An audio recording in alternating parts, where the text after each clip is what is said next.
नमस्कार, स्वागत है आप सभी का। यहाँ पर आपके साथ मैं हूँ नितिशा बंसल। उद्धव के पार्थ, शायद आप समझ ही रहे होंगे कि आज हमने इस खास जो हमारी पेशकश है उसका नाम उद्धव के पार्थ क्यों लिखा है।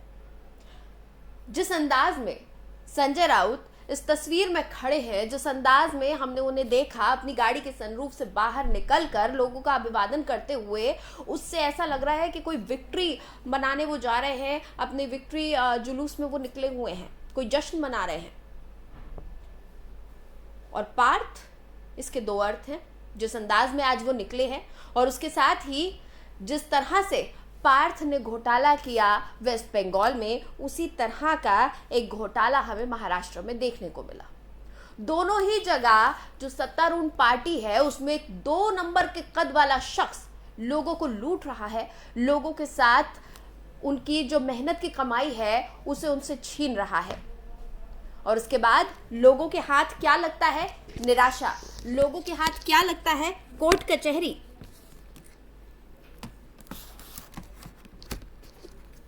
दोनों ही जगह बहुत कुछ हो गया, लेकिन पार्टी आला कमान को कोई खबर नहीं लगी, ना सरकार को खबर लगी। खबर तब लगी जब कोर्ट में मामला पहुंचा, जब परत दर परत पूरा मामला खुलने लगा। अब ये तस्वीर आप देखिए, ये तस्वीर देखिए जिसमें माँ उनकी आरती उतार रही हैं संजय राउत की, और उसके बाद में वो माँ से आशीर्वाद ले रहे हैं, तिलक लगवा रहे हैं। इस तस्वीर को देखकर कहीं से नहीं लग रहा है कि कोई घोटाला सामने आया है, कोई बड़े हेरफेर की बात हो रही है। छोटा मोटा घोटाला नहीं, 1034 करोड़ की यहाँ पर बात हो रही है, 672 लोगों की बात हो रही है। आपको बता देते हैं, ये जो पूरा मामला है एक चौल को लेकर है, पात्रा चौल है जिसको रिकंस्ट्रक्ट करना था, और 672 किराएदार उसमें रहते थे, उनके लिए यहाँ पर फ्लैट्स बनने थे। उसके बाद जो बाकी का जो जमीन थी उस पर टेंडर्स निकालने थे, अलग अलग डेवलपर्स को देने थे। इस तरह से पूरा काम किया जाना था, लेकिन यहाँ पर कुछ भी नहीं हुआ और ये मामला बरसों से लटक रहा है। 14 साल हो गए हैं। आज दिन भर हमने देखा किस तरह से प्रतिक्रियाएं हुई। कल सुबह करीब 7 बजे से ये पूरा मामला शुरू हुआ था। पहले क्योंकि उन्होंने ईडी के समन का जवाब नहीं दिया था, पूछताछ में कोऑपरेट नहीं कर रहे थे, इसलिए उन्हें हिरासत में लिया गया। उसके बाद में लगभग 9 घंटे उनके घर पर छापेमारी चली, जिसमें 11 लाख रुपए भी बरामद हुए। उसके बाद उन्हें तकरीबन रात 12 बजे गिरफ्तार किया गया। आज सुबह उन्हें कोर्ट में पेश किया गया और उसके बाद उन्हें 4 अगस्त तक की हिरासत में ले लिया है ईडी ने। आज दिन भर हमने देखा पॉलिटिकल रिएक्शंस भी इस पर हमें मिले हैं। अलग अलग राजनीतिक चेहरों ने क्या कुछ उस पूरे मामले पर कहा है वो हम आपको एक बार सुनवा देते हैं। फिर कुछ खास मेहमान भी हमारे साथ जुड़ने वाले हैं। ये सिर्फ महाराष्ट्र को कमजोर करने के लिए, शिवसेना कमजोर करने के लिए, लेकिन शिवसेना कमजोर नहीं होगी। With vengeance, vendetta, they are arresting people, and they don't want a vocal opposition should be in the house. The opposition mukta parliament they want. So they are doing it, and he is also fighting. Let us see. ही षड्यंत्र है, क्योंकि ना तथ्य है ना सत्य है, पर क्योंकि उनको अरेस्ट करने के लिए वो किसी तरीके के बहाने बनाने हैं, वो ये बहाने दे रहे हैं। वो जॉइंट परिवार में रहते हैं, उनकी 2 बेटियां हैं, उनके भाई हैं, उनकी माता हैं, उनके फैमिली मेंबर्स हैं। अगर एक पूरे जॉइंट फैमिली में इतना थोड़ा कैश पाया जाता है, वो कहाँ से अनअकाउंटेड हो जाता है। गिरफ्तार तो किया है एक पत्राचाल में, अभी कोई मनी लॉन्ड्रिंग, फेरा फेमा और सब चीजें बाहर आएगी। आपने देखा ना अनिल देशमुख को, नवाब मलिक को क्या हुआ। अभी तो धीरे धीरे ये जो संजय राउत, संजय पांडे ने माफियागिरी के कारण सब दबे हुए थे, आगे आगे देखो होता है क्या। नशाबंदी वाला राज्य है बापू और पटेल का गुजरात। क्या कारण है कि जब से गुजरात को मोदी और शाह का गुजरात के रूप में प्रचलित किया जाने लगा, तब से गुजरात की हालत क्या होगी, गुजरात में रहने वाले लोगों की क्या हालत होगी। अहमदाबाद से मिथाइल अल्कोहल या इस तरह के केमिकल्स बनते हैं, बन के कई कई 100 किलोमीटर दूर बिक जाते हैं। उसमें फिर लट्ठा कहते हैं, लट्ठा जिसको वहां की भाषा में कहा जाता है, जहरीली शराब का सेवन किया जाता है और लगभग 50, ये जो अधिकृत जानकारी है मैं वो बता रहा हूं, 50 के लगभग लोगों की जान जा चुकी है और 100 लोग और जीवन और मृत्यु के बीच संघर्ष। और कुछ खास मेहमान हमारे साथ जुड़ चुके हैं, उनसे हम आपका तारुफ करवा देते हैं। इस वक्त देवेंद्र प्रमुख हमारे साथ जुड़े हुए हैं जो कि बीजेपी से प्रवक्ता हैं, साथ ही पीयूष पंत जी हमारे साथ जुड़े हुए हैं जो कि वरिष्ठ पत्रकार हैं। बहुत बहुत स्वागत है सर आप दोनों का। देवेंद्र जी, सबसे पहले तो मैं आपसे पूछना चाहूंगी, ऐसा क्यों होता है कि किसी भी राज्य में अगर सरकार आपकी नहीं है, कोई मुखालफत कर रहा है तो तुरंत उसके तमाम कच्चे चिट्ठे खुलकर सामने आ जाते हैं? ये इत्तेफाक है सर, या फिर वाकई ऐसा ही हो रहा है?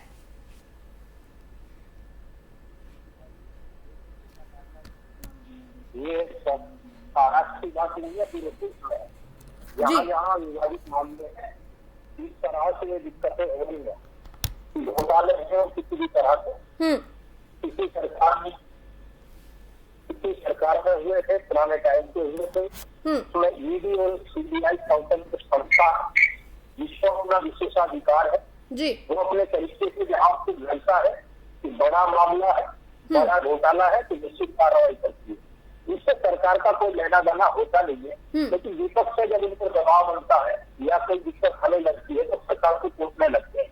तो ये सीबीआई या ईडी जो है आज नहीं बनी, 70 वर्षों पहले जब देश आजाद हुआ तब से चल रही है। बहुत लंबी सरकारों में भी ये थी ईडी और सीबीआई।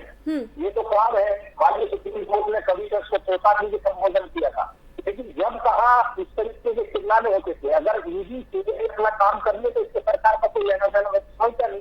आप ईमानदार आदमी है, ईमानदारी से अपना वक्तव्य रखिए, ईमानदारी सर ये लेकिन नहीं, मेरा सवाल दरअसल ये है ना कि ये मामला बहुत पुराना है, ये आज का मामला नहीं है। लेकिन अब तक ये था कि शिवसेना बीजेपी के खिलाफ नहीं थी। अभी इस बीच बहुत बड़ा हमने फेरबदल देखा पिछले महाराष्ट्र चुनाव में, फिर इस बीच सरकार के साथ जो कुछ हुआ, आपको पता ही होगा, ऑपरेशन कमल कहा जाता है इसको आम लोगों की भाषा में, और उसके बाद अचानक से सामना करना पड़ा है ईडी का, और वो भी किसी छोटे मोटे शख्स को नहीं। मैं आऊंगी फिर आपके पास। पीयूष पंत जी, आप वरिष्ठ पत्रकार हैं, देश को देखते आए हैं, राजनीति को देखते आए हैं, तमाम घोटाले भी आपने देखे हैं किस तरह से हो रहे हैं, एक के बाद एक नए नए घोटाले खुलते जा रहे हैं। एक तस्वीर लेकिन आज जो खास देखने को मिली, इस वक्त भी मैं अपने टेलीविजन स्क्रीन पर दर्शकों को दिखा रही हूँ, एक तरफ से घोटाले का खुलासा हो रहा है, आपके नाम सामने आ रहे हैं, आपका, आपकी पत्नी का, आपके करीबियों का, उनकी पत्नी का, तमाम लोग इस घोटाले से जुड़े हुए हैं। 1034 करोड़ का घोटाला है, 672 परिवार इसमें इन्वॉल्व हैं, और उसके बाद में आप बिल्कुल ऐसे निकल रहे हैं लोगों के बीच शक्ति प्रदर्शन करते हुए। क्या कहेंगे आप इसको? देखिए नितिशा जी, ये एक अपने को मनोवैज्ञानिक रूप से मजबूत दिखाने की और पेश करने की एक कोशिश होती है कि आदमी अगर एकदम से निश्चित रूप से दबाव तो महसूस करता है, और संजय राउत भी दबाव महसूस कर रहे होंगे निश्चित रूप से वो जो ईडी के समन पे किस तरह से उन्होंने जो है लगातार अपनी पहुंच नहीं रहे थे, टालते रहे थे कुछ बहाना बना के, तो निश्चित रूप से जो है कि कहीं के दबाव महसूस वो कर रहे होंगे।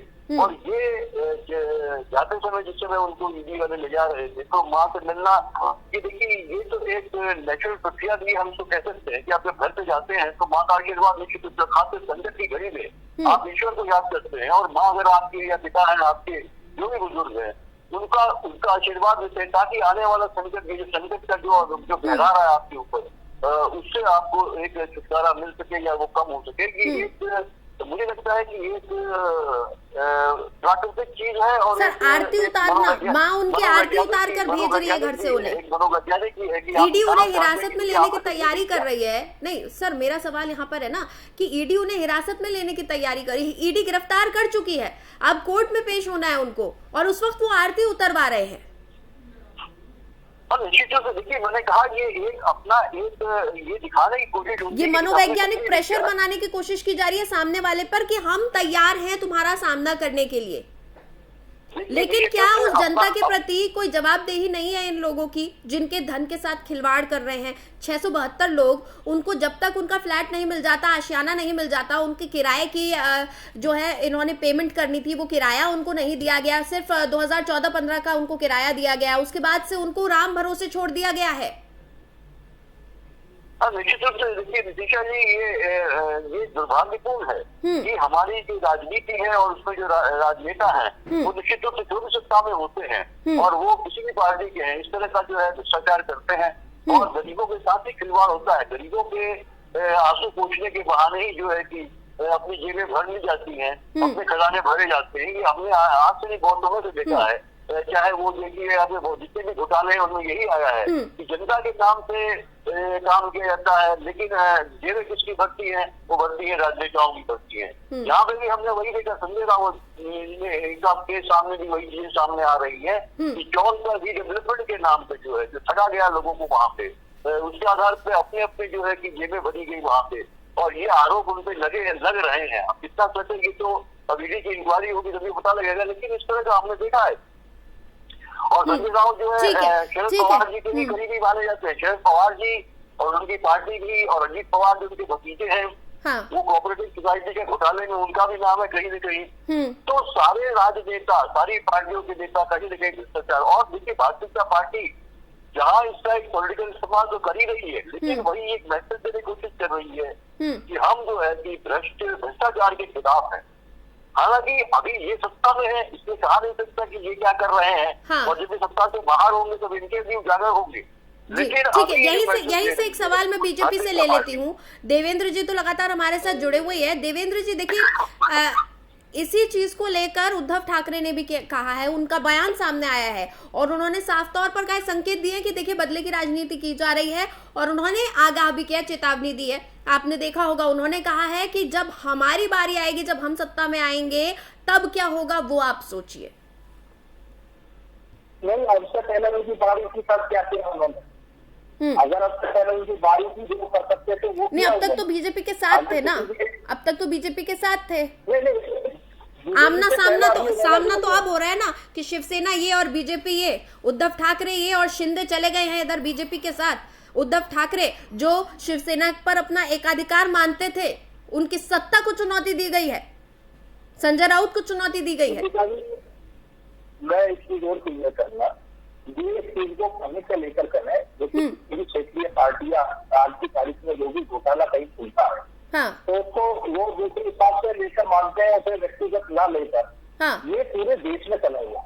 आपने बंगाल की स्थिति देखी है, बंगाल में क्या रहा, महाराष्ट्र में क्या रहा, और कई प्रदेशों में अब चल रहा है। वो सेंटर में भी कहीं ना कहीं छूता नहीं है, वहाँ भी है चर्चा का विषय है। और मैं आपको स्पष्ट करना चाहता हूँ कि भारतीय जनता पार्टी की स्पष्ट नीति है, ना खाएंगे ना खाने देंगे, ना घोटाला करते ना होने देंगे। जो हुआ उनको सर, इस वक्त ना विपक्ष मेरे साथ जुड़ा नहीं है कोई। मैं जब टीएमसी पर बात कर रही थी, तमाम और मुद्दों पर बात कर रही थी, तो विपक्ष लगातार ऐसे मामले गिनवा रहा था जहां बीजेपी को एक्शन लेना चाहिए था, लेकिन बीजेपी ने नहीं लिया। विपक्ष कई बार कीचड़ उछाल चुका है। नहीं, ये ठीक है, लोकतंत्र में विपक्षी बात भी जो रखनी चाहिए। वैसे जब मौका मिलेगा तो चाहे बीजेपी का भी कोई हो तो बचने नहीं पाएगा। मैं आपको स्पष्ट कह रहा हूँ, माननीय प्रधानमंत्री जी की नीति, माननीय उत्तर प्रदेश मुख्यमंत्री योगी आदित्यनाथ जी की नीति बिल्कुल साफ है, स्पष्ट है, बेदाग है। जिस तरह राजनीति शुरू की थी, 1 रुपये से काम किया तो 50 पैसे के साथ उनकी जेब में आज है। अगर ये तो घर से देखा है तो अखंड अपनी जेब में रखकर राजनीति करते हैं। ये जो है इस तरीके के जो आप जिनका आक्षेप लग रहे हैं, ये जो लोग आज कर रहे हैं राजनीति में, जिन पर दाग आ रहे हैं, ये दोषी है। ये जनता को सारा पता है। अगर ये साफ है तो फिर ये चिल्लाए नहीं। अगर तो भारतीय जनता पार्टी का नेता इसमें मिलेगा तो मैं कहता हूँ, देखिए स्पष्ट कह रहा हूँ आपको चैनल को बैठकर, यहाँ भी कोई किसी के लिए छूट नहीं है। ये पार्टी की नीति है, साफ और स्पष्ट है, चाहे वो कैबिनेट उत्तर प्रदेश हो, चाहे वो कैबिनेट ठीक है पीयूष पंत जी, देवेंद्र प्रमुख जी तो कह रहे हैं कि बीजेपी का अगर कोई ऐसा कोई मामला सामने आएगा तो एक्शन लिया जाएगा। आप इस पर कुछ कहना चाहेंगे? अरे देखिए, अभी एक्शन कहाँ होता है, बीजेपी में एक्शन कहाँ होता है? आप देखिए ये कहने की बात है, ये आप एक मॉरल ग्राउंड दिखाते हैं कि क्योंकि दूसरे राष्ट्र में हम स्वच्छ हैं, ये वाली बात है। यदि आप सत्ता में हैं, अभी देखिए फडणवीस के बारे में ये खबरें आई थी, उधर आपको याद होगा कुछ समय पहले कि उनके जो कार्यकाल में भी बहुत बड़ा घोटाला हुआ, लेकिन उसको दबा दिया गया क्योंकि बीजेपी सत्ता में है। अरे उसकी भी जांच की जाती, छानबीन की जाती, निश्चित रूप से कुछ निकलता उससे, लेकिन वो तब निकलेगा जब भारतीय जनता पार्टी सत्ता से बाहर होगी केंद्र में। तो लेकिन ये अजीब सा खेल है ना सर, ये अजीब सा खेल है, यानी कि हमारे देश की राजनीतिक में कहीं पर भी नैतिकता बची ही नहीं है। आखिर जनता भरोसा करे तो किस पर करे? जी, सबसे बड़ा सवाल यही है कि जो है कि नैतिकता कहीं भी नहीं है। हमारी राजनीति से नैतिकता जो है तिरोहित हो चुकी है और हर पार्टी में हर नेता जो सत्ता देखिए। और दूसरा संजय राउत यदि ये सब अगर उन्होंने ये घोटाला किया है और मनी लॉन्ड्रिंग का मामला बनता है तो उन्होंने कब किया था ये जरा सोचिए। उस समय निश्चित रूप से भारतीय जनता पार्टी और शिवसेना की एक सम्मिलित सरकार होगी, महाराष्ट्र में रही होगी, बिल्कुल। तो उसकी जिम्मेदारी भारतीय जनता पार्टी में भी जाती है। आखिर आपके साथी हो शिवसेना की, तब आपने ये उसको चेक क्यों नहीं किया? इससे मतलब आपकी मीटिंग बदल थी उस समय, आप सत्ता में थे आप। और अब जब ये है कि शिवसेना जो है कि वो एकदम अलग हो गई है और उसकी सरकार आपने गिरवा दी, उसके बाद अभी भी चैन नहीं है। और आप जो है संजय राउत जिस तरह से जो है लगातार जो है बढ़ चढ़ के जो बातें बोलते रहते हैं भारतीय जनता पार्टी के खिलाफ, कहीं न कहीं वो भी एक कारण इसमें दिखाई देता है। क्योंकि सबसे बड़ा कारण देखिए विदिशा जी ये है कि इन्हीं की सरकार के टाइम में ऐसा हुआ होगा निश्चित रूप से, क्योंकि सत्ता में रहे आप इस तरह के घोटाले नहीं कर सकते हैं, इस तरह की हेराफेरी नहीं कर सकते हैं आप। तो तब ये भाजपा के साथ थे, तब उस समय भाजपा कहाँ थी? भाजपा को ये नहीं लगा कि भाई ये तो करप्शन हो रहा, हमारे ही जो है एकदम जो है कि साथी जो है सरकार में वही लोग कर रहे हैं। तब क्यों नहीं आपने वो मॉरल ग्राउंड लिया जो आज आप ले रहे हैं? तो मॉरल ग्राउंड होता है सिर्फ अपनी छवि एक जो है चमकाने के लिए, लेकिन बहुत से मामले हैं जिसमें देखिए कि भारतीय जनता पार्टी की उत्तर प्रदेश की सरकार उसमें इस तरह की बातें आई थी, चाहे वो जो बिजली बोर्ड के मामले को लेकर रहा हो, चाहे शिक्षा अभी जो है वहाँ के मंत्री डिप्टी सीएम ने ये आरोप जो वहाँ यूनियन मिनिस्टर थे उन्होंने आरोप लगाए नमामि गंगे में जिस तरह करप्शन हो रहा है लगातार, तो क्या इसकी जांच ये कराएंगे? तो सवाल यही है कि सबसे बड़ी बात जो आपने कही, निश्चित रूप से किसी भी पार्टी में अभी नैतिकता नहीं बची है कि वो जो है कि अपने ही लोगों के खिलाफ तो जांच करे या वो स्वच्छ एक रहने का जो है वो कोशिश करे दिखाने की। ये सारी चीजें देखिए कबूत से बाहर निकलती हैं जब आप सत्ता के बाहर हो जाते हैं। कहीं पे वो आपको पॉलिटिकल माइलेज देने के लिए, कहीं पे आपको परास्त करने के लिए। और अभी जो एक इंप्रेशन जा रहा है भारतीय जनता पार्टी का, निश्चित रूप से हो सकता है कि ये गलत जा रहा हो, लेकिन जा रहा है कि आप कहीं के जो है अभी देखिए झारखंड में भी सुगबुगाहट होने लगी है जिस तरह से पकड़े गए हैं। तो ये भारतीय जनता पार्टी जो है विपक्षियों को कमजोर करने के लिए उनकी सरकार गिरा के अपनी सरकार बनाने वही ऑपरेशन कमल जिसको हम कहते हैं पूरे देश भर में कि जो गैर भाजपा शासित राज्य है वहाँ कुछ ना कुछ उठापटक मचेगी, जल्द मचेगी। जी और ये एक इंप्रेशन लगातार जा रहा है, भले ही उनका इंटेंशन है तो ना हो भारतीय जनता पार्टी का, लेकिन ये जा रहा है क्योंकि उनकी टाइमिंग ऐसी ही होती है। और टाइमिंग के मामले में भारतीय जनता पार्टी को कोई जीत नहीं कर सकता, ये भी सब जानते हैं। वो चुन के समय चुनते हैं और उसी हिसाब से अपनी स्ट्रेटजी चलते हैं। तो निश्चित रूप से कहीं न कहीं है कि सरकारों को कमजोर करना विपक्षी दलों की और पीछे के दरवाजे से जो है। तो बात ये है कि हर सत्ता पक्ष जब कोशिश करता है कि विपक्ष को कमजोर किया जाए, लेकिन बीजेपी इसमें कामयाब कुछ ज्यादा हो रही है, भरपूर तरीके से हो रही है। देवेंद्र प्रमुख जी, इसका श्रेय आप किसको देंगे कि ठीक है ये तो अच्छी बात है कि तमाम घोटाले सामने आ रहे हैं, कम से कम जनता को पता चल रहा है कि जिन पर हम भरोसा करते थे वो क्या खिलवाड़ कर रहे हैं हमारे साथ। लेकिन और ये भी जायज है कि आप अगर सत्ता में आप जहां पर आपकी सरकार नहीं है तो आप कोशिश करेंगे कि भाई यही राजनीति है, उठापटक मचाने की कोशिश की जाती है। लेकिन बीजेपी इतनी कामयाब इस सब में कैसे हो रही है? क्या इसका श्रेय किसको देंगे आप? जिन्हें हम बीजेपी के लिए चाणक्य कहते हैं उन्हें देंगे, किस चीज को देंगे आप? जैसे तरह किसी को नहीं जाता और खासकर भारतीय जनता पार्टी की सरकार या बीजेपी को ठीक है सर जाता है। सीबीआई को बिजली को परिवर्तन निदेशालय जो है और सीबीआई जो अपना काम कर रही है वो ईमानदारी से ठीक है। सर मेरे साथ एक और गेस्ट इस वक्त जुड़ गए हैं, महेश चवन जी जुड़ चुके हैं एनसीपी से मेरे साथ, उनसे भी पूछ लेते हैं। सर स्वागत है आपका एफएम न्यूज पर। धन्यवाद। सर एक बात बताइए, इस तरह का घोटाला सामने आ रहा है, अचानक से अब सामने आया है, 2 साल से सरकार के साथ है, अब तक कार्रवाई क्यों नहीं हुई थी? क्या हम सरकार में हैं तो अपनी नैतिकता खो देंगे? नहीं, देखिए, कार्रवाई जो की गई है वो ईडी की तरफ से की गई है। ईडी तो महाराष्ट्र सरकार के अंदर काम नहीं करती, वो तो सेंट्रल गवर्नमेंट के अंडर काम करती है। ठीक है। तो उस हिसाब से अगर आप देखने जाइए तो ये ईडी की जो आज कार्रवाई हुई है उस पर अगर वो दोषी है संजय राउत जी, तो उनके ऊपर कार्रवाई होगी, न्यायालय अपना निर्णय उस पर देगी। लेकिन अगर वो दोषी नहीं है तो वो कन्विक्ट नहीं होंगे। तो सर ये माना जाए कि अगर सेंट्रल गवर्नमेंट काम करेगी, ईडी काम करेगी तो ही घोटालों का पर्दाफाश होगा, वरना राज्य सरकारों को तो पता ही नहीं चलेगा कि उनकी नाक के नीचे क्या हो रहा है। यही हमने देखा वेस्ट बंगाल में, यही हम देख रहे हैं महाराष्ट्र में। देखिए, अभी तक ये घोटाला सामने आया है, लेकिन वो संजय राउत ने किया है या नहीं किया है वो तो अभी तक साबित नहीं हुआ है। ये तो सिर्फ ईडी ने आरोप लगाए हैं। अगर आप ईडी का कन्विक्शन रेट देखें तो न्यूज में, मतलब जो मीडिया की खबरें जो आती है उसके अनुसार अगर आप बात करना चाहे तो ईडी का कन्विक्शन रेट सिर्फ 0.5% है। 17 सालों में 5400 केसेस ईडी ने बनाए, उसमें से सिर्फ 23 केसेस में कन्विक्शन हुआ। ऐसा नहीं, ये क्यों होता है हमारी राजनीति पे? जैसे हमारे गिरेबान तक कोई भी सेंट्रल एजेंसी पहुंचने लगती है, हम उस पर सवाल खड़ा कर देते हैं, फिर चाहे वो सीबीआई के साथ हमने देखा हो बीते वक्त में, और अब ईडी के साथ। अब देखिए, इसका भी मैं जवाब देना चाहूंगा। ईडी अगर काम करती है प्रामाणिकता से और जिन्होंने गैर कानूनी काम की है उनके ऊपर एक्शन लेती है, तो उस पर सवाल उठाना जरूरी नहीं है और कोई भी सवाल नहीं उठाएगा। ईडी जिस सिलेक्टिवनेस से काम कर रही है, आप मुझे बताइएगा, पूरे भारतवर्ष में 18 राज्यों में बीजेपी की सरकार है। ठीक है। बीजेपी के 1300 से ज्यादा विधायक है, 90 से ज्यादा उनके राज्यसभा के सदस्य है। एक पर भी ईडी कार्रवाई नहीं करती है। ईडी सिर्फ विपक्ष के चुनिंदा लोगों पर कार्रवाई करती है, इसके लिए मन में संदेह उत्पन्न होता है और कुछ नहीं।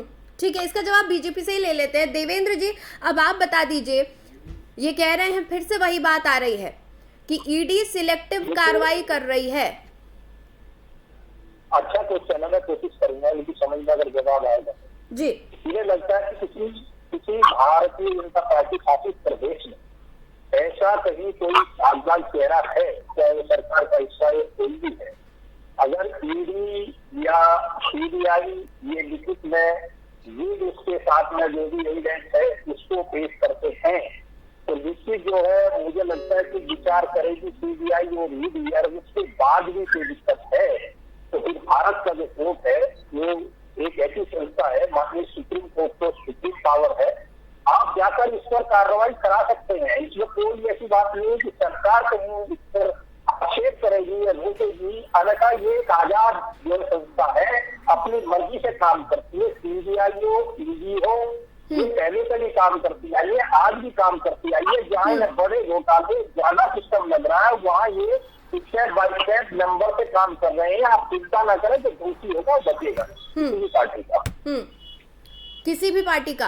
पीयूष सर, बीजेपी तो कह रही है कि किसी भी पार्टी का हो, दोषी हो तो उस पर कार्रवाई होगी, वो नहीं बच पाएगा। एक फाइनल कमेंट आप इस पर मुझे दे दीजिए, क्योंकि समय खत्म हो रहा है अब। और निश्चित रूप से देखिए किसी भी पार्टी का, लेकिन वो किसी भी पार्टी यानी कि विपक्षी पार्टी, सत्ता पक्षी पार्टी का नहीं होना चाहिए। वो सत्ता पक्ष पार्टी में जो, अब आप देखिए नितीशा जी, जो लोग विपक्ष से जो पहले थे और वो जो सत्ता पक्षी पार्टी में चले गए बीजेपी में, आपको याद होगा, मुकुल रॉय का याद होगा, भ्रष्टाचार देख लीजिए, उनकी पत्नी के अभी घोटाले का सामने आया, उसको दबा दिया गया। झारखंड वाले मामले में फिर आज उनका नाम आ रहा था कि एमएलए को उन्होंने पैसा दिया। तो ये जवाब दीजिए, जो इनकी पार्टी में नहीं है वो साफ है, दूसरी पार्टी से इनकी पार्टी में आ जाएगा वो साफ हो जाता है, उसकी इंक्वायरी नहीं होती है, लेकिन विपक्ष की इंक्वायरी होती है।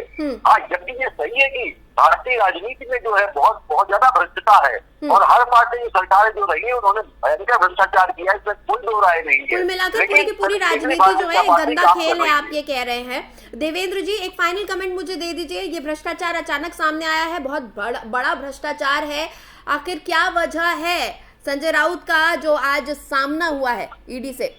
एक फाइनल कमेंट। देखिए, मैं नितीशा जी यही कहूंगा कि जो भी भ्रष्टाचार हुआ है उससे पारदर्शिता के साथ कार्रवाई होगी। निश्चित आप भरोसा रखिए और सीबीआई ईडी जो है ऐसी संस्था है जो सारे देश के लिए लोकतंत्र के हिसाब से काम करते हैं, लोकतंत्र को सर्वोपरि मानते हैं। ठीक है, आप चिंता ना करें, जो दोषी होगा वो जेल जाएगा, अगर दोषी नहीं हुआ तो बाहर जाएगा, तो दिक्कत बाहर आ जाएगा, परेशान ना। चलिए ठीक है, ठीक है, देखते हैं सर क्या होगा। महेश जी एक फाइनल कमेंट हमें दे दीजिए। देखिए बीजेपी कह रही है कि अगर दोषी नहीं होंगे तो चिंता करने की जरूरत नहीं है। हालांकि पीयूष पंत जी हमारे साथ जुड़े हुए हैं, वरिष्ठ पत्रकार हैं, वो कह रहे हैं कि देखिए ये तो राजनीति का गंदा खेल है, जो विपक्ष में होगा वो भुगतेगा, फिर चाहे वो कोई भी पार्टी हो। जब जो पार्टी सत्ता में होगी तब वो पार्टी अपने हिसाब से चीजें करेगी। एक फाइनल कमेंट सर संक्षेप में। नहीं, अभी तो ऐसे दिख रहा है कि ईडी का इस्तेमाल हो रहा है या गैर कानूनी तरीके से उनका इस्तेमाल हो रहा है। तो मुझे ये बता दीजिए संजय राउत निर्दोष साबित होंगे कि नहीं होंगे? वो तो कोर्ट बता सकती है, वो मिलेंगे सर।